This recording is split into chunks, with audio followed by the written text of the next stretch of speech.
Ini hari keempat 100 hari minum air putih.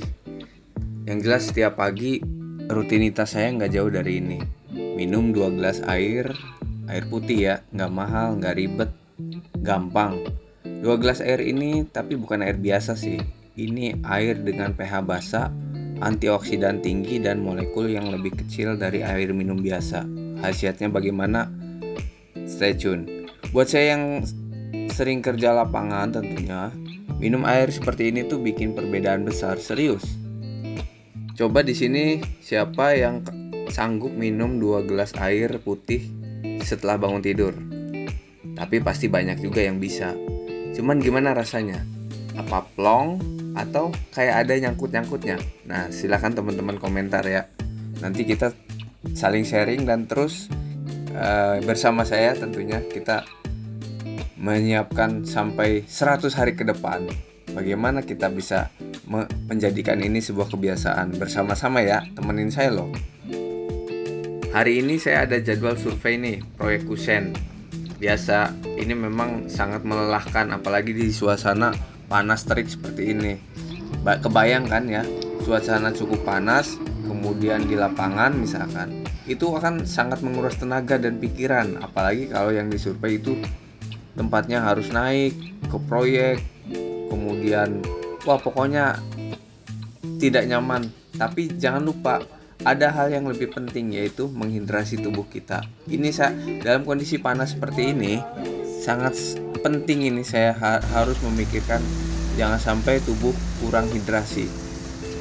Teman-teman sedang mengukur, sedang menjalankan kerjaannya masing-masing, kita di lapangan. Kerja teknis seperti ini tuh butuh konsentrasi tingkat tinggi. Dan saya nggak bisa tuh kerja maksimal kalau badan terasa berat atau perutnya kembung.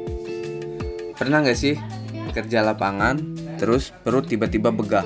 Nah, siapa yang ngerasain? Itu boleh di komentar. Rasanya tuh kayak baterai habis tapi dipaksa lanjut. Bener nggak sih? Dulu saya nggak premeh sih, tapi ternyata apa yang kita minum pagi hari itu bisa nentuin gimana kita perform siangnya. Air yang saya minum ini mengandung molekul kecil, disebut mikrokluster. Itu bikin penyerapan lebih cepat ke dalam sel. Cobain sendiri deh. Jadi tubuh lebih cepat terhidrasi, tanpa perut begah, tanpa perut kembung. Dan antioksidan di dalamnya itu bantu saya tetap fokus, walau panas dan bising. Bukan sulap, cuma air, tapi air yang beda. Dulu saya pikir haus itu tanda kita butuh minum. Sekarang saya tahu kalau haus itu udah telat. Ketika kita merasa haus, berarti itu udah telat. Buat saya, minum air sehat itu ketika di sela kerja itu bukan cuma kebutuhan fisik ya, tapi juga mental. Rasanya kayak ditekan tombol reset gitu, seger lagi, jalan lagi. Di momen tenang seperti ini, saya refleksi kembali, kerja keras itu penting, tapi kerja cerdas itu lebih tahan lama. Dan bagi saya, cerdas itu termasuk memperhatikan apa yang masuk ke tubuh tentunya ya.